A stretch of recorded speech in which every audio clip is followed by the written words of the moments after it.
ដាក់ឲ្យបានខ្លាំងចំពោះអ្នកដែលមានបញ្ហាបេះដូងអ្នកដែលមានសុខភាពល្អអាការៈគ្រុនផ្ដាសាយមិនជាធ្ងន់ធ្ងរទេសម្រាប់ពួកគាត់ប៉ុន្តែគ្រុនផ្ដាសាយចំពោះអ្នកជំងឺបេះដូងគឺអាចធ្វើទុកឲ្យគ្រោះថ្នាក់ដល់ពួកគាត់បានអាការៈគ្រុនផ្ដាសាយដំបូងងាយនឹងវិវត្តទៅដល់សួតងាយនឹងប៉ះពាល់ទៅដល់បេះដូងធ្វើឲ្យបេះដូងធ្វើទុកហៅ decompensation heart failure ដូចនេះហើយពេលដែលគាត់មកជួបនាងខ្ញុំគឺនាងខ្ញុំត្រូវវិតម្លៃទៅលើមុខងារបេះដូងរបស់គាត់ថាតើមុខងារនៃការរលានិងការកន្ត្រាក់របស់បេះដូងមានផលប៉ះពាល់ដែរឬក៏អត់ទេតើគាត់មានសញ្ញាដែលបេះដូងកំពុងតែធ្វើទុកដែរឬក៏អត់ហើយបើមានសញ្ញាទាំងអស់នោះតើស្ថិតក្នុងកម្រិតធ្ងន់ធ្ងរប៉ុណ្ណាដែរហើយប្រសិនបើបងប្អូនមានបញ្ហាហត់ពិបាកដកដង្ហើមហើយដឹងថាខ្លួនឯងមានជំងឺបេះដូងឬក៏មានជំងឺលើឈាមឬក៏ធ្លាប់ប្រើប្រាស់ថ្នាំព្យាបាលទៅលើបញ្ហាបេះដូងដោយមិនច្បាស់ថាជាបញ្ហាអ្វីមួយប៉ុន្តែពេលដែលធ្លាក់ខ្យល់ត្រជាក់គ្រុនផ្ដាសាយហើយធ្វើទុក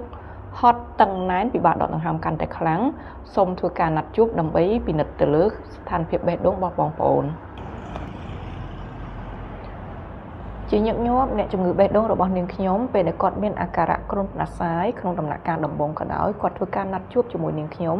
នឹងធ្វើការវិតម្លៃទៅតាមរោគសញ្ញាគ្លីនិករបស់គាត់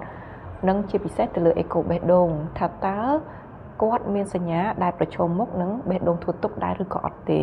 យើងមានប៉ារ៉ាម៉ែត្រខ្លះនៅលើអេកូដែលអាចឲ្យយើងវិតម្លៃបាននៅពេលដែលយើងអាចកំណត់បានពីស្ថានភាពបេះដូងរបស់គាត់ហើយ